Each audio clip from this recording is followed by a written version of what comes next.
sido bueno con mis hijos, Señor. Tú has sido bueno con esta iglesia, Padre Santo. Tú has sido bueno con nosotros, Señor. Tú has sido fiel, Señor. Tú has sido bondadoso, Señor, Padre. Gracias, gracias te damos, Señor. Toda la honra y la gloria sea para ti, Padre Santo. Gracias, Señor. Ahora te pido que podamos recibir tu palabra, Señor, en este día.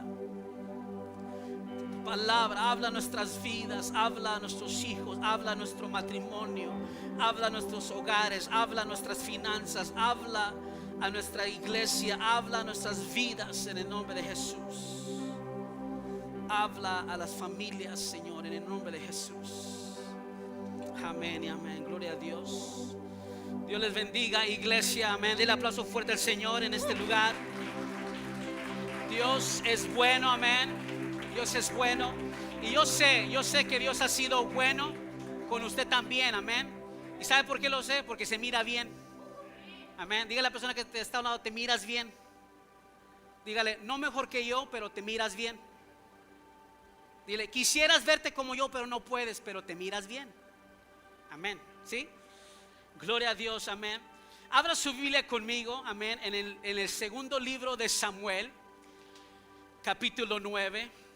Estamos atravesando aquí en el español, estamos atravesando la serie de Lidera. Amén. Estamos atravesando esa serie. Nosotros en la iglesia español terminó la serie de campos, cuevas y desiertos un poquito antes que la iglesia del servicio de inglés. Ellos apenas están, ya la próxima semana, si Dios quiere, termino esa serie con ellos y empezamos esta otra serie de liderar. Pero aquí en el español estamos en lo que es lidera, amén, y el subtítulo es lidera bajo la autoridad de un Dios ilimitado, amén. ¿Cuántos saben que Dios no tiene límites? Amén. Dios no tiene ningún límite. Él es por ti, no es contra ti, amén. Él te quiere bendecir, amén, pero sobre todo quiere bendecirte con su presencia en tu vida, amén. Segunda de Samuel, capítulo 9, ¿lo tiene? Diga amén. ¿Sí? Todos, segunda de Samuel 9, si no lo puede ver ahí en la pantalla. Dice, dijo David, ¿ha quedado alguno de la casa de Saúl a quien haga yo misericordia? Alguien diga misericordia. Por amor de Jonatán. Y había un siervo de la casa de Saúl que se llamaba Siba, al cual llamaron para que viniese a David. Y el rey le dijo, ¿eres tú Siba? Y él respondió, tu siervo. El rey le dijo, ¿no ha quedado nadie en la casa de Saúl a quien haga yo misericordia de Dios? Y Siba respondió al rey, aún ha quedado un hijo de Jonatán, lisiado de los pies. Versículo 4 dice, entonces el rey le preguntó, ¿dónde está? Y Siba respondió al rey, he aquí está en casa de Marquir, hijo de Amiel, en Lodebar. Entonces envió el rey David y le trajo de la casa de Marquir, hijo de Amiel, de Lodebar.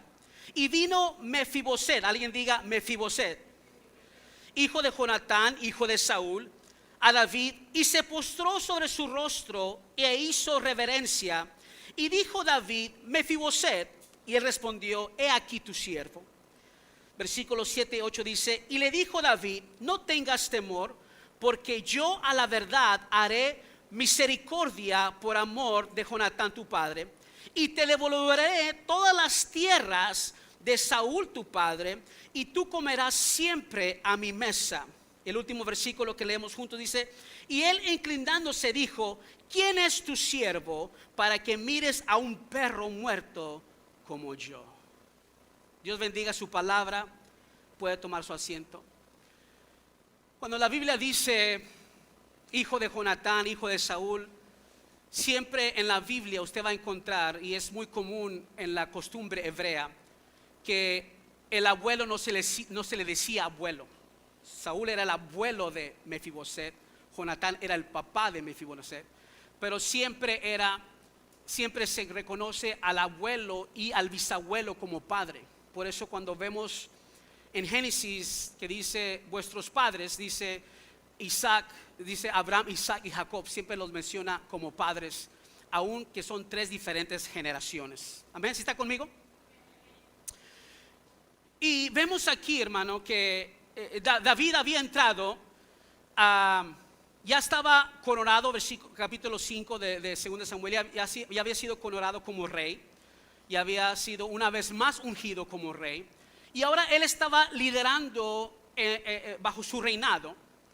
Y una de las cosas que tenemos que entender, que lo he comentado en otras ocasiones, es que cuando un rey toma su lugar, ¿verdad? Era siempre costumbre y también era algo por hecho de que si yo era un rey y tomaba el control o tomaba la casa o el palacio, yo tenía que quitar de un lado todas las personas que el rey anterior había tenido en su casa. Yo tenía el derecho, el poder y la autoridad de, como ahora yo era el nuevo rey, y como el rey que estaba antes, si no era parte de mi linaje y si no era parte de mi familia, entonces yo entraba y yo exterminaba a todos de esa casa, porque yo estaba queriendo asegurar como nuevo rey que mi nombre, mi apellido, mi linaje iba siempre a reinar. Y si yo entraba y si había alguien del rey que había pasado todavía vivo, yo tenía el derecho de matarlo, porque yo no quería que el día de mañana esa persona se levantara y quisiera tomar el reinado de su padre. ¿Sí me está entendiendo? Entonces, cuando entraba el nuevo rey, decía, tengo que buscar a todos los que son del linaje pasado y borrarlos del mapa, como decimos los hispanos. Entonces, cuando David entra, dice el versículo 1, y mantenga su Biblia ahí porque vamos a desmenuzar un poquito esos versículos. Dice el versículo 1, dijo David, ¿ha quedado alguno de la casa de Saúl? Coma. Cualquiera que hubiera oído esa porción hubiera dicho, el rey ya va a hacer lo que los reyes hacen. Quiere saber si hay alguien que todavía existe del linaje del Saúl, porque no puede quedar nadie. Pero David no hace esa pregunta porque quería exterminar, sino más bien dice que ha quedado alguno de la casa de Saúl a quien yo haga, ¿qué? Misericordia. ¿Cuántos saben que David era un rey diferente? Dice la Biblia que era un hombre conforme al corazón de Dios. Entonces él no buscaba saber si había quedado alguien de la familia de Saúl, su archienemigo. Se acuerda que Saúl era aquel que había tratado de matarlo muchas veces, aún en el palacio. Era quien lo perseguía a través de las cuevas y los desiertos, queriendo matarlo, porque Saúl tenía una envidia, un odio, un coraje en contra de Saúl, en contra de David. Pero David siempre se mantuvo fiel, y aún describía a Saúl, sabiendo que ya el Espíritu de Jehová, de acuerdo a 1 Samuel, ya se había apartado de él. Si aún así David siempre honraba y decía, ¿cómo yo haré? Teniendo 3 veces la oportunidad de matar a Saúl, quien buscaba matarlo a él, que dijo, ¿cómo yo haré esto en contra del ungido de Jehová? Siempre buscaba honrar, siempre buscaba someterse a su líder. Y David ahora tenía la oportunidad de ¿qué? De cobrárselas. Ahora que era el rey, ahora él tenía la oportunidad de decir, ¿sabes qué? No voy a dejar a nadie de la casa de Saúl. Ya murió el abuelo, ya murió el papá, y si queda alguien más, también lo quito. Sin embargo, David dijo, no, yo quiero hacer misericordia. Si la semana pasada, los que estuvieron aquí, hablamos de los criticones, esta semana quiero hablar de los santuriones. ¿Cómo ve? ¿Le entramos o no? Dígame si es un criticón. Aunque nomás estoy viendo si están despiertos. Dígame si es un santurión. ¿Alguien sabe lo que es un santurión? Es Christian slang, ¿verdad? ¿Santurión? Ok, a ver si saben. Pero no lo son, ¿verdad? Es una broma en serio. La verdad, mis hermanos, que es necesario, quiero definir lo que es la santidad para poder entender lo que acabamos de leer sobre David, sobre Mefiboset. Yo quiero que nosotros primero entendamos lo que Dios nos quiere enseñar de lo que es la santidad. ¿Por qué?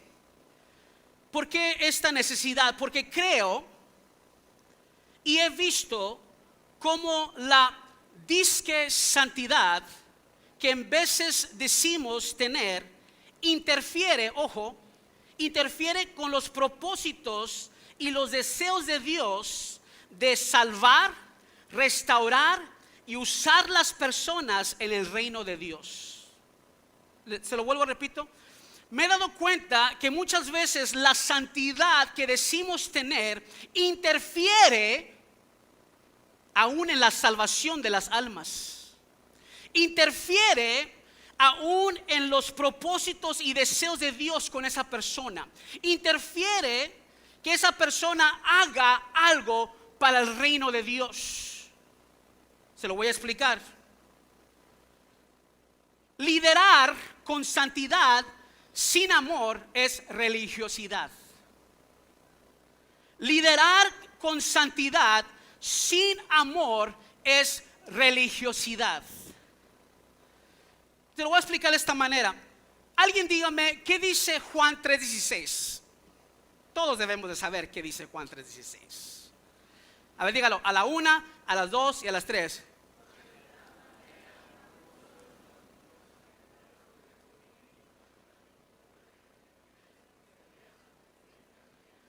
¿Ve cómo lo conocemos? Y algunos como que hacían como que eco, ¿verdad? Como que no estoy seguro, pero si lo dice fulano, lo digo yo. Dice, porque de tal manera amó Dios al mundo que dio su Hijo unigénito para que todo aquel que en él cree no se pierda, mas tenga vida eterna. Mi pregunta para la iglesia hoy es, ¿sobre qué actuó Dios?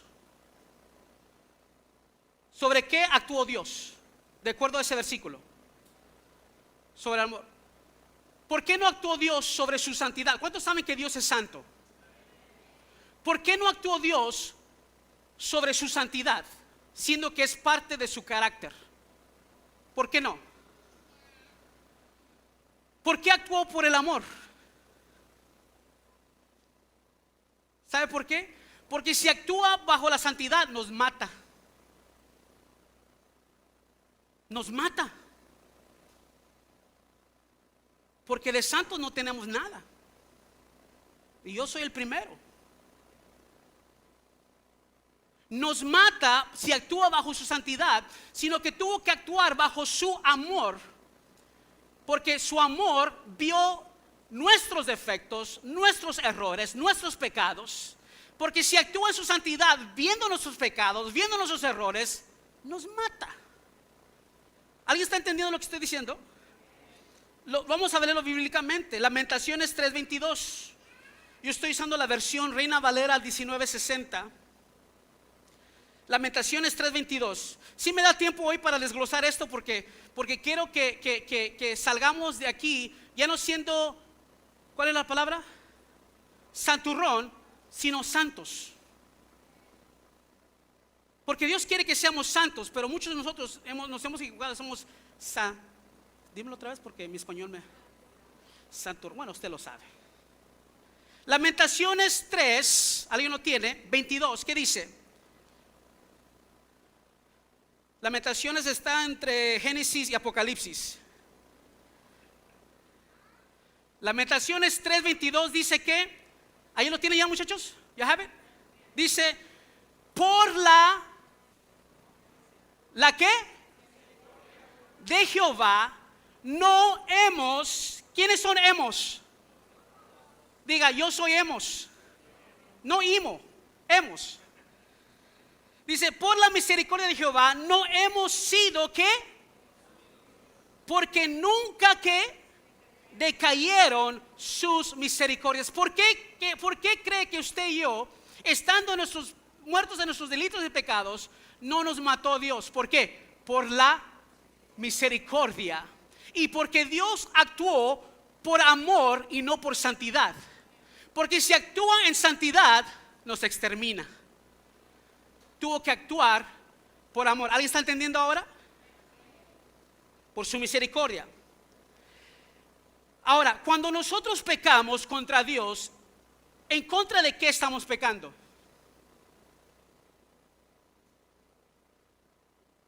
Cuando nosotros pecamos contra Dios, ¿en contra de qué estamos pecando?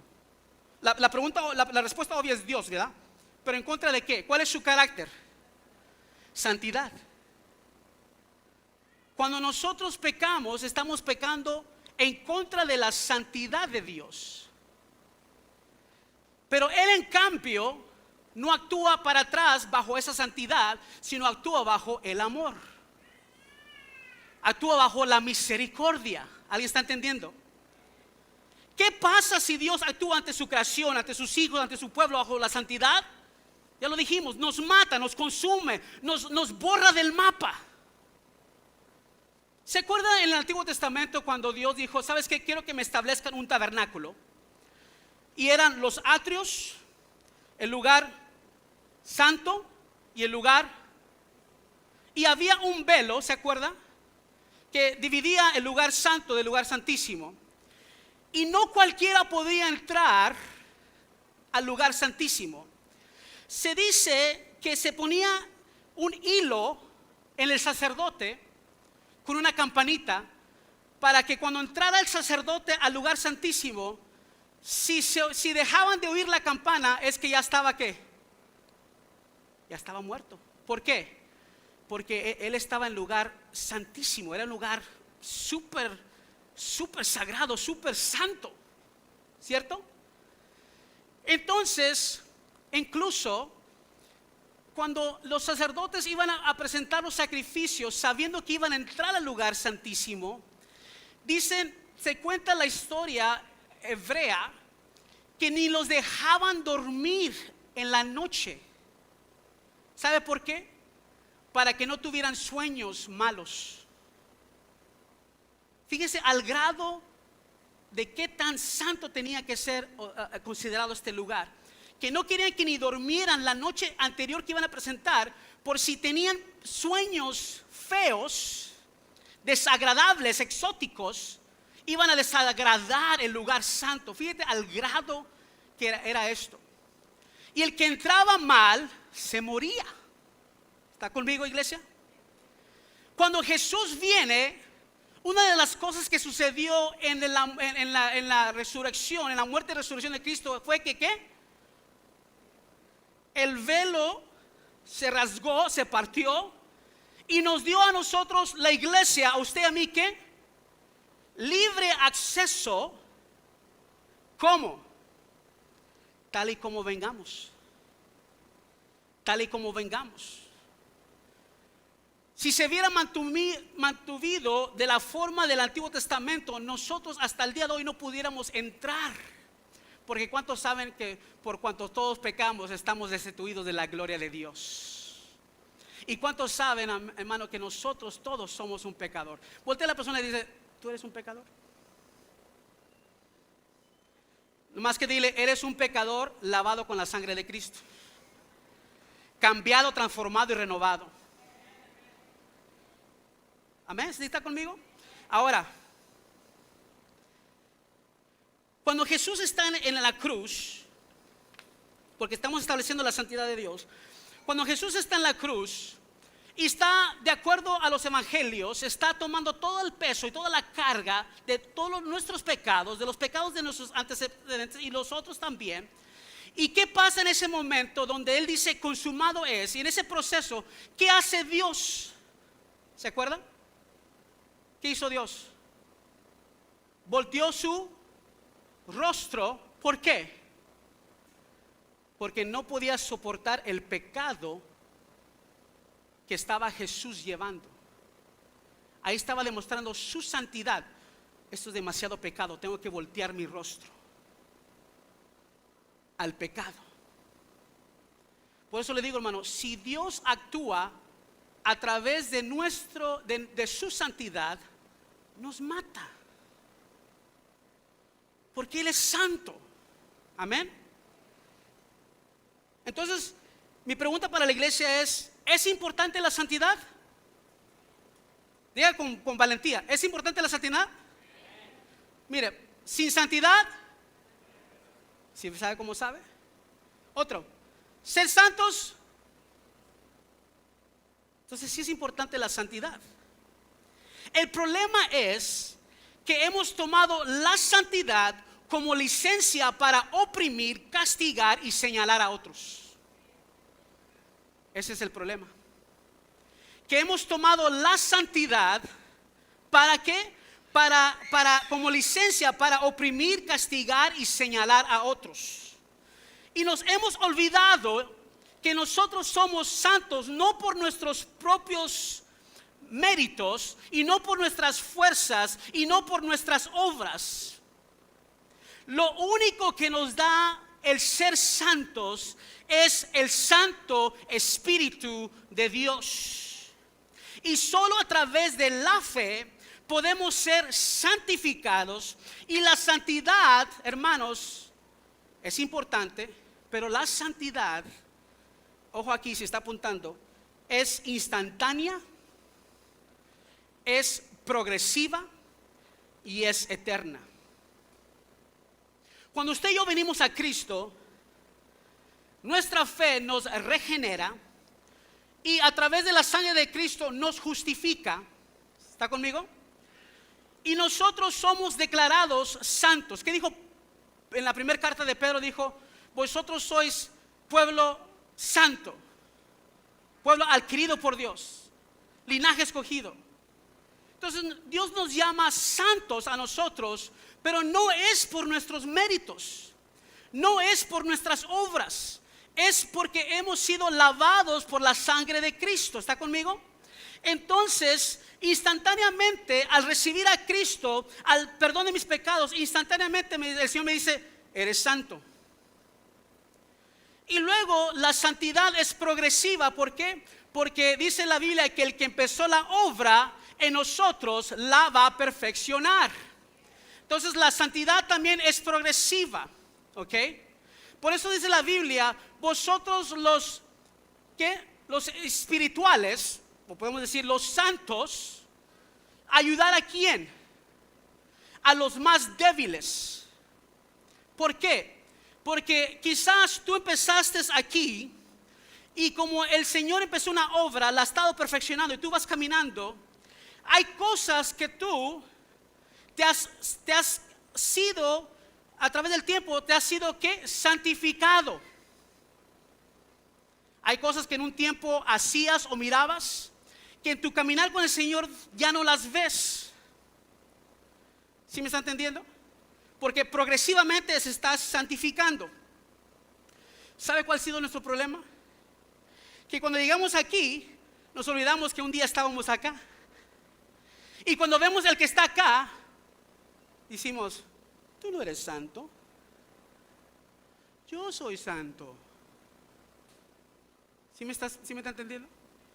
Y se nos olvida que todos empezamos aquí. Por eso le decía, muchas veces la santidad nos da una licencia para oprimir, para señalar y para castigar a la gente. Y obstruye los planes de Dios con esa persona, porque los vemos abajo. ¿Está conmigo? ¿Lo vemos a la luz de la palabra? Primera de Corintios 6, vaya conmigo. Primera de Corintios 6, 11. No vamos a leer todo el capítulo, pero le animo que lo lea. Porque en ese capítulo, antes de que llegamos al versículo 11, da una lista de todos los pecados. Es una lista, como 2 versículos de puros pecados. Y luego le dice Pablo, escribiendo a la iglesia de Corintios, a la iglesia. Pablo estaba escribiendo a una iglesia. Estaba escribiéndole ¿a quién? A los santos de la iglesia de Corintios. ¿Está conmigo? ¿Y qué les dice en el versículo 11? A ustedes, iglesia de Corintios, esto, ¿qué es esto? Todos los pecados que estaban anteriormente. Los vemos, vamos a verlos. Vete al versículo 9 y 10. ¿No sabéis que los injustos no heredarán el reino de Dios? Y luego dice la lista: no erráis, ni los fornicarios, ni los idólatras, ni los adúlteros, ni los afeminados, ni los que se echan con varones. ¿Qué más? Ni los ladrones, ni los ávaros, ni los borrachos, ni los maldicientes, ni los estafadores heredarán el reino de Dios. ¿Cuántos saben que en una de esas listas caemos todos nosotros? ¿Para qué nos hacemos, verdad? Yo creo que como 2, 3 cosas ahí yo puedo nombrar que le he fallado al Señor. Si somos sinceros, ¿sí está conmigo? Y luego, ¿qué le dice Pablo? Dice en el versículo 11: esto erais algunos, mas ya habéis sido lavados y ya habéis sido ¿qué? Santificados, y ya habéis que sido justificados en el nombre del Señor Jesús y por el Espíritu de nuestro Dios. En otras palabras, ¿fuiste santo por ti mismo?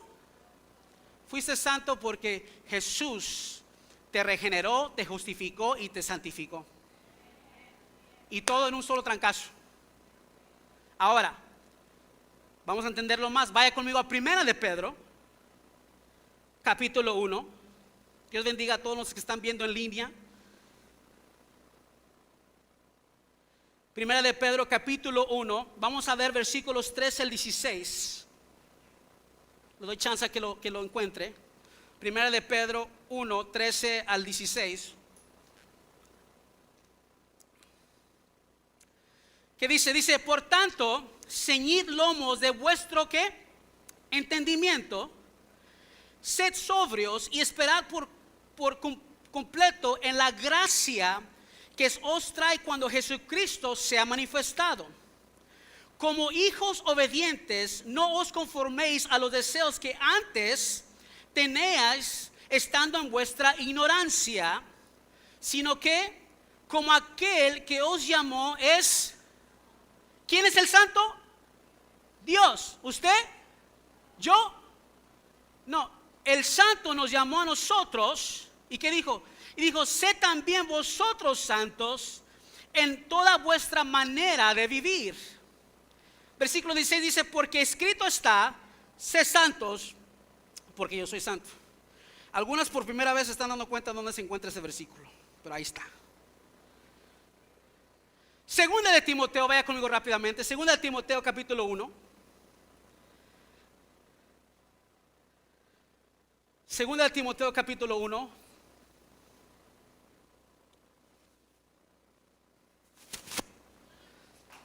Dice versículo 9, ¿está conmigo? Le dice Pablo escribiendo al joven pastor Timoteo, le dice: quien nos salvó, mira Timoteo, quien nos salvó y llamó con un llamamiento ¿qué? Santo, no conforme a nuestras obras, sino según al propósito suyo y la gracia que nos fue dada en Cristo Jesús antes de los tiempos, de los siglos. Versículo 10 y 11 dice: pero que ahora ha sido manifestada por la aparición de nuestro Salvador Jesucristo, el cual quitó la muerte y sacó a la luz la vida y la inmortalidad por el evangelio, del cual yo fui constituido ¿qué? Predicador, apóstol, maestro de los gentiles.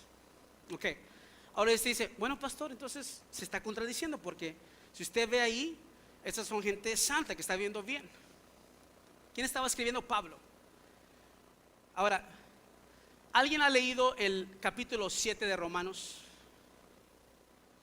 Uno de los libros más tremendos que usted pueda leer es el libro de Romanos. Pero el capítulo 7 de Romanos, no vamos a entrar ahí, pero lo puede ver en su casa. Pablo presenta un argumento de algo que él estaba viviendo. Él le llamó el pecado que mora en mí. Así le puso el título.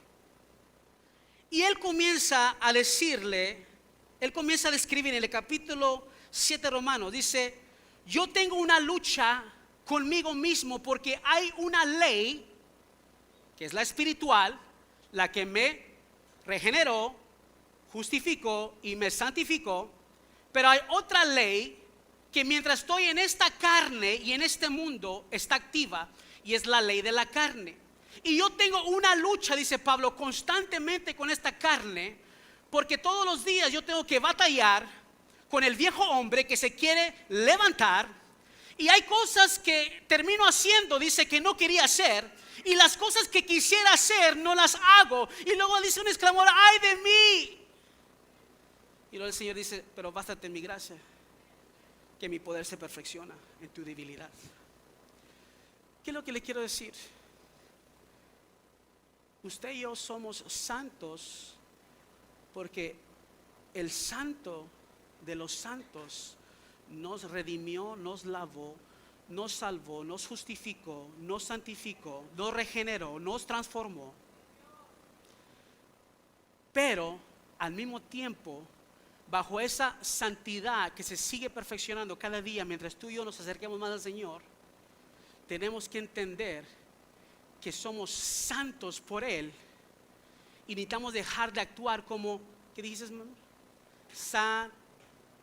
¿Qué dijiste? Santurrón. Porque el santurrón cree que él es santo por lo que él hace. Y el verdadero santo no es santo por lo que él hace. El verdadero santo es por lo que él hizo. Pero yo siempre tengo que recordarme. Fíjate, el salmista David pecó muy fuerte. Es más, si comparo los pecados de Saúl con los pecados de David, David era, si lo queremos comparar, era más pecador todavía. Pero ¿saben la razón por qué Dios descartó a Saúl y mantuvo a David? Porque Saúl era un pecador arrogante y David era un pecador humilde. Y es lo que nos tiene que definir a nosotros. Nosotros tenemos que tener cuidado de cómo tratamos a la gente durante nuestra caminar como hacia la santidad. David se tenía que recordar a él mismo de dónde él había fallado. Y muchas veces nosotros llegamos en nuestro caminar y estamos en un nivel espiritual, y gloria a Dios por ello. Buscamos la presencia, tenemos todos esos hábitos de oración, como que estamos bien, pero se nos olvida que no se trata de poner abajo el que está aquí empezando, sino vosotros los espirituales ayudar a los demás débiles. ¿Sabes qué? Vente. ¿Y cómo haces eso? Demostrando misericordia. Dar de gracia lo que de gracia recibiste, con amor. ¿Está conmigo? ¿Por qué todo esto? Para aclarar. Estamos hablando de liderar. Muchos queremos liderar en la plataforma de una santidad y una perfección intachable, y se nos olvida que cuando Dios nos escogió, cuando Dios nos llamó y cuando no éramos dignos y aún no lo somos, Él tuvo misericordia de nosotros. Jesús mismo dijo: no vengo a sanos, sino a ¿quién? A enfermos. No vengo a sabios, sino a necios. Dios vino a buscar lo sucio, lo vil y lo perdido. Y entre todos esos estábamos ¿quién? Nosotros. Nosotros somos al revés. Cuando ya venimos a Cristo, nosotros buscamos los santos, los perfectos y los buenos, y con esos queremos trabajar.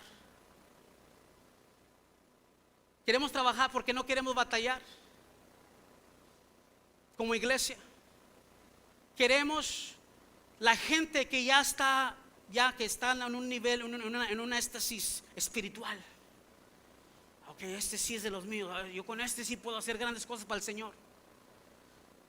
Y se olvidamos que Dios tomó a 12. Uno que era un dudador, otro que lo maldijo y lo negó, otro que lo vendió. Y con todos ellos por 3 años y medio se sentaba a comer con ellos y le lavaba los pies. Es más, ni alcanzó a ver físicamente él lo que ellos se convirtieron después de que el Espíritu Santo vino, porque los que los santificó y los llevó a otro nivel era el Santo Espíritu. Y nosotros como iglesia estamos, si les soy sincero, hermano, estamos lastimando la obra del Señor. Estamos lastimando la obra del Señor porque vemos personas que no están a nuestro nivel espiritual y las descartamos. Y mi pregunta es, ¿has orado por esa persona? ¿Has tomado el tiempo para buscar a la persona? Dices, ¿sabes qué? Mira, vamos a caminar con el Señor juntos. Entonces, eso es lo que estamos hablando hoy. Creo que se me están durmiendo o se me están molestando, una de las dos. Los verdaderos santos ayudan a los más débiles. Los verdaderos santos tienen la unción para sanar, para enmendar, para curar y para levantar. Los verdaderos santos actúan con misericordia, con amor, con compasión y con gracia. Por eso es que leímos sobre David, porque David era un hombre, ¿cómo? ¿Conforme al qué? ¿Y qué hizo David teniendo el poder y la autoridad para decir, ¿sabes qué? Yo te voy a tener que exterminar, porque ahora yo soy el nuevo rey y no puede quedar nadie de tu linaje, porque no va a ser que alguien más adelante crezca y se quiera levantar en contra de mí, sino que David dijo, habrá alguien en la casa de Saúl, aquel que me quiso matar, aquel que me hizo mucho daño, aquel que me hizo la vida imposible por 13 años, que me tuvo en los campos, en las cuevas y en los desiertos, rodeando, buscando, porque siempre quería matarme. Habrá alguien en esa casa a quien yo pueda hacer misericordia. ¿Sí está entendiendo, iglesia? Habrá alguien, dijo David, ha quedado alguno de la casa de Saúl a quien yo haga misericordia por amor. Por amor. Y el versículo 6 dice, y vino Mefiboset, hijo de Jonatán, después de que lo mandaron a traer, y se postró sobre su rostro e hizo reverencia, y dijo David, Mefiboset, y él respondió, he aquí tu siervo. Y le dijo David, versículo 7, no tengas temor, porque yo a la verdad haré contigo misericordia por amor de Jonatán tu padre, y te devolveré todas las tierras de Saúl tu padre, y tú comerás siempre en mi mesa. Tú comerás siempre en mi mesa. Juanito, do we have a table back there? Give me a table and a tablecloth if you can, real quick.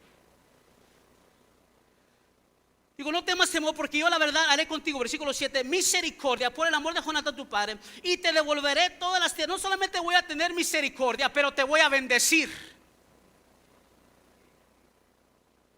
Cuando tú y yo no actuamos bajo la santidad, sino actuamos bajo el amor de Dios en nuestras vidas, aquellos que son débiles, aquellos que quizás están batallando en su caminar con Cristo, aquellos que quizás los ves y dices, ¿sabes qué? Ha cometido muchos errores, ha cometido muchas faltas. Tú y yo no los vemos a ellos como algo decir, ese no es santo. Tú ves a esas personas y dices, tengo misericordia por amor, y no solamente voy a tener misericordia contigo, pero te voy a bendecir. Te voy a bendecir. Fíjate lo que dice el versículo 8. Y él, inclinándose, dijo, ¿quién es tu siervo para que tú me mires? Que tú mires a un perro muerto como yo. David tenía el poder y la autoridad de exterminar la casa de Saúl por completo, que no quedara nadie que fuese su enemigo, de quien lo quiso matar, de quien lo quiso hacer la vida imposible. David tenía el poder y la autoridad de quitar toda amenaza futura de su reinado y de sus generaciones, pero David decidió tener misericordia. Quiero terminar aquí. Ve conmigo a Efesios capítulo 2. Efesios capítulo 2, versículo 4. Ahorita vamos a llegar ahí. Do we have a mantel? Go ahead and set it up while we read this. Efesios 2:4. Fíjate lo que dice. ¿Alguien lo tiene? Efesios 2:4.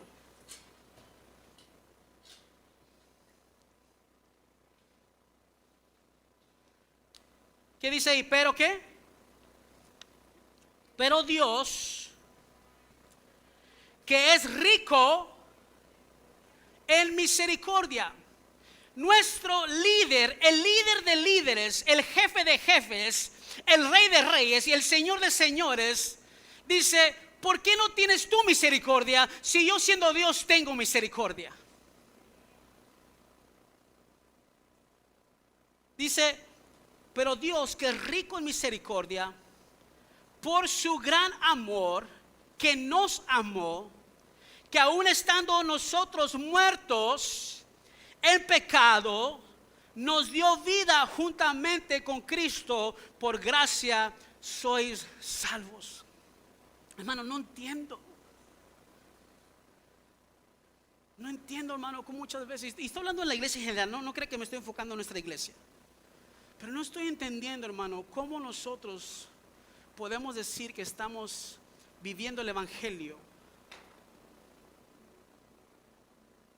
y cuando vemos gente, aún en nuestra iglesia, aún en nuestras familias, que fallan, que cometen errores, que pecan, somos tan rápidos para señalarlos y descartarlos. Y Dios, que es rico en misericordia, que nos amó con su amor, aún estando nosotros en la misma condición que juzgamos a otros, dice que nos dio vida juntamente con Él. Y yo veo a la iglesia, hermano, muchas veces no actuamos de esa manera.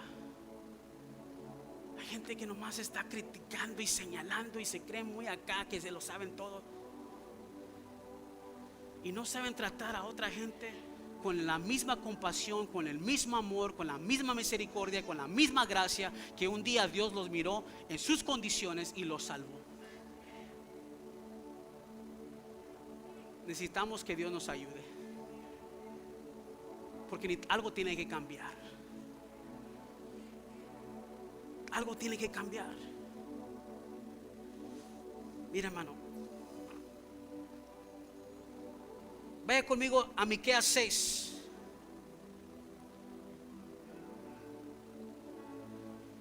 Lo va a encontrar como unos 5 o 6 libros antes de que se termine el Antiguo Testamento.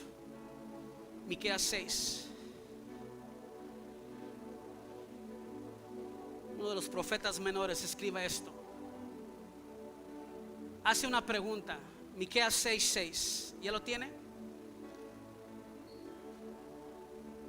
Miqueas 6, este profeta está escribiendo a un hombre. Fíjese, está escribiendo a un hombre que está haciendo estas preguntas. Este hombre está mirando a Dios y dice: oh, yo quiero presentarme delante de Dios. Y fíjate lo que dice Miqueas 6, se dice: ¿con qué me presentaré delante de Jehová? ¿Y cómo voy a adorar al Dios Altísimo? Me presentaré ante Él con holocaustos, como diciendo: ¿cómo le hago? Porque yo quiero entrar en la presencia de Dios. Yo me quiero presentar. ¿Lo haré con holocaustos? ¿Con un becerro de un año? ¿Sí lo ve? Y luego dice: ¿se agradará Jehová de mi? Si le traigo millares de carneros, si le traigo bastantes carneros, si le traigo bastantes, unos 10,000 arroyos de aceite, si le traigo mucho carnero, ¿se va a agradar Dios con esto? Si le doy mi primogénito por mi rebelión, el fruto de mis entrañas por mi pecado, ¿se va a agradar el Señor con esto?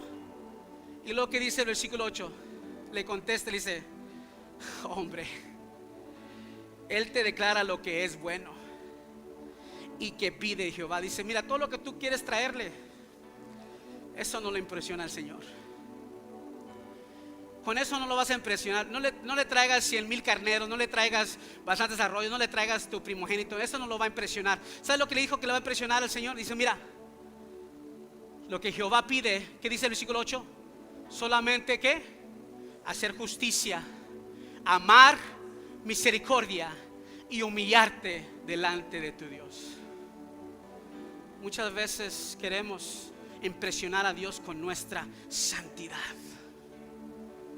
No, pues que yo oro y que yo ayuno y que esto y lo otro. Y no me malentienda, todas esas son cosas buenas. Incluso le anuncio desde ahorita que vamos a empezar 40 días de oración en una semana. 40 días. Pero lo que quiero decir, hermanos, es esto, hermano: necesitamos mantenernos humildes, para que cuando venga alguien que está perdido, nosotros los podamos atraer a Dios, en vez de que nuestra santidad los aleje. Este hombre dijo: ¿Cómo agrado a Dios? ¿Cómo me presento? Y le contesta el profeta: lo que Dios quiere es justicia, misericordia y humildad. Tráele a Dios eso.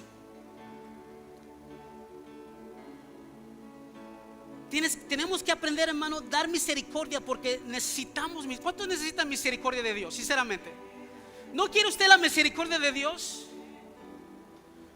¿O usted cree que nunca va a volver a fallar en su vida? ¿O usted cree que nunca más va a errar? ¿O usted cree que nunca más en su vida va a pecar? No, hermanos. Entonces yo tengo que aprender a dar misericordia, porque yo necesito misericordia. Fíjate lo que dice Santiago 2. Dice: porque juicio sin misericordia haré con aquel que no hiciere misericordia. Dice el Señor: voy a enjuiciar al que no sabe dar misericordia. A ese sí le voy a traer un juicio. Dice Santiago 2:13: porque juicio sin misericordia haré con aquel que no hiciere misericordia, y la misericordia triunfa sobre el juicio. David dijo: habrá alguien en la casa de Saúl, aquel que me hizo tanto daño por 13 años, aquel que me buscaba matar a cada instante, aquel que me hizo la vida imposible, aquel que hizo tanto daño a mi vida. Pero yo quiero hacer misericordia con la casa de él. Habrá alguien de la casa de Saúl a quien yo pueda hacer misericordia. David tuvo misericordia porque tenía amor.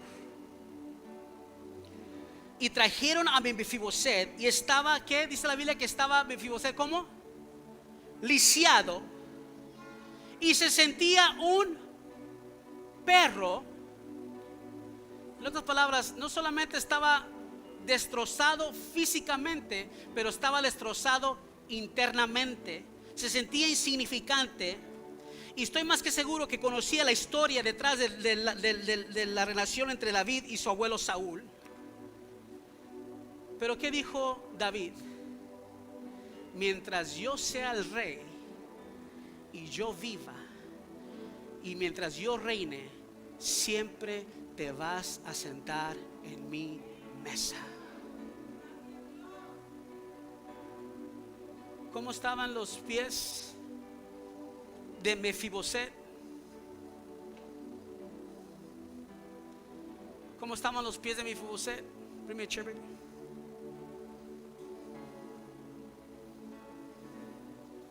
Estaban lesionados,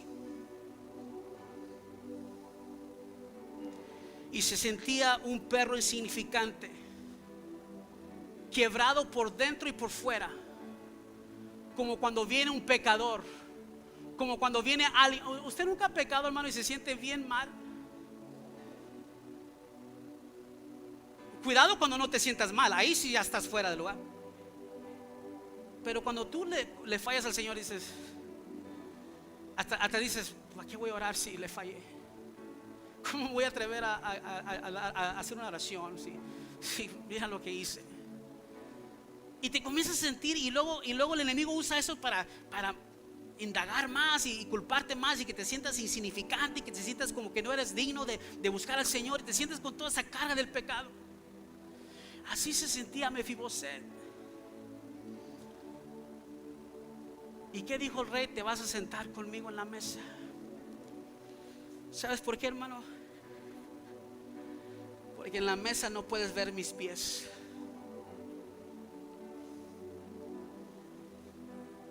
Cuando tú te metes, por eso, ¿qué dice Apocalipsis capítulo 4? Aquí estoy a la puerta y llamo. Si alguno abre la puerta, entraré a él, cenaré con él y él conmigo. Dice, Señor, tengo ganas de sentarme a la mesa contigo. Señor, pero ¿cómo si yo estoy lesionado, si yo estoy quebrado, si yo me siento como un perro, me siento indigno, me siento mal? Pero cuando tú te sientas a la mesa del Señor, nadie puede ver tus quebraduras, porque la mesa cubre. En la mesa de Dios todos somos iguales. Si alguien hubiera entrado y se sentaron David y Mefiboset a la mesa, y alguien entra desconocido, ni se da cuenta que él está lesionado. Porque cuando nos sentamos en la mesa de Dios, todos somos iguales. El que tiene años y que dice soy santo, y el que acaba apenas de entrar y se acaba de entregar al Señor. En la mesa de Jehová todos somos iguales. Es la misma sangre, es el mismo amor. En la mesa de Dios, en la mesa de Dios se puede sentar el quebrantado, el afligido, el menospreciado, el dañado, el lesionado, el imperfecto, el que está alejado, el que es un pecador. En la mesa de Dios, en la mesa de Dios hay comida para todos. Tenemos que aprender, iglesia, a liderar con misericordia, con amor, con gracia y con compasión.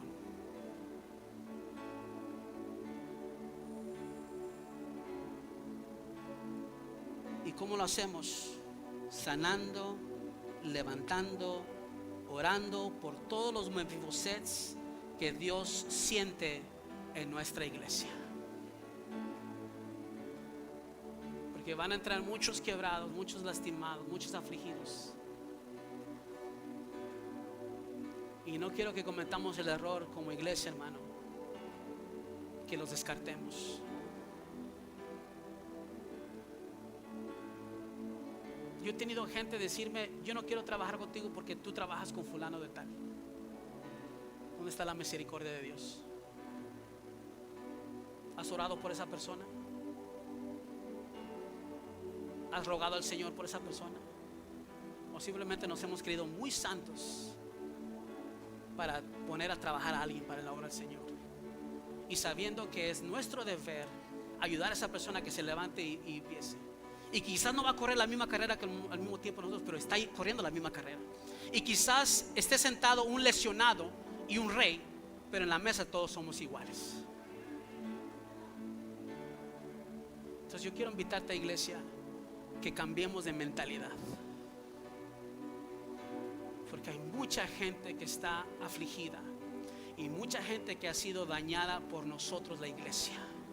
Sinceramente, hemos cometido muchos errores como iglesia, y mucha gente está ahorita en su casa, no quiere nada con el Señor, porque había mucha gente muy santa que no quiso trabajar con ellos.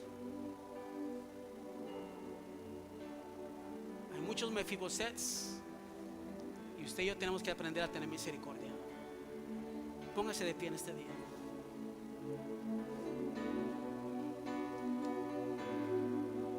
¿Cuántos quieren tener misericordia por alguien más? ¿Cuántos quieren tener compasión por alguien más? ¿Cuántos quieren demostrar el amor de Dios a alguien más? ¿Cuántos dicen, sabes qué? Voy a comenzar a orar por esta persona, porque antes la miraba así como de lejos, como que no, pero ahora yo entiendo que yo tengo la capacidad y tengo el Espíritu Santo que me da la capacidad de decir, ¿sabes qué? Yo voy a tener misericordia de ti, voy a orar por ti, te voy a ayudar a levantar, y si estás mal, no voy a ver tus errores, voy a ver que tú te puedes levantar en el nombre del Señor. Hermano, no me malentiendan, no estoy hablando de tolerancia de pecado, no estoy hablando de tolerancia, eso es otra cosa. Estoy hablando que nosotros necesitamos mirarnos los unos a otros con amor, con compasión, con gracia, con misericordia, porque hay algo más grande que tú y yo, y es el reino de Dios. Es el reino de Dios. Es el reino de Dios. Cierra tus ojos si puedes, por favor. Yo no no sé tú, hermano, pero yo he estado orando, Señor, dame más misericordia, dame más compasión, dame más amor por mis hermanos.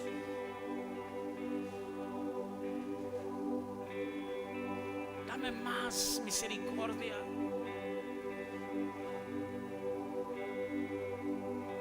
Ha sido una temporada bien fuerte para mí y para mi esposa. Bien fuerte. Nunca había lidiado con tanta gente y tanta situación como en este año 2020, sinceramente. Y ¿sabes? Lo único que le puedo decir, Señor, dame misericordia, dame amor, dame compasión, dame gracia. Padre, yo oro, Señor, por nuestra iglesia, Señor. Oro por mis hermanos, Señor, que están aquí, los que están viendo en casa. Oro que tú nos enseñes, Señor, sí, Padre, caminar en santidad. Sí, buscar la santidad, Señor, Padre, de nuestra forma, de nuestra conducta, nuestra manera de vivir. Pero también ayúdanos a ver a otros con misericordia, con la misma misericordia que tú nos diste a nosotros. Ayúdanos a ver a nuestros hermanos en Cristo con la misma gracia que recibimos de ti. Ayúdanos a ver a nuestros hermanos en Cristo, primero los de la casa y también el mundo, con el amor que tú nos demostraste a nosotros enviando a tu Hijo unigénito. Danos la misma compasión que tú tuviste para ir a la cruz, que nosotros tengamos la misma compasión para aquel que ha fallado, para aquel que está batallando, para aquel que aún no te conoce, y para aquel que te conoce, Señor, pero quizás se ha alejado o ha fallado o ha errado en su caminar.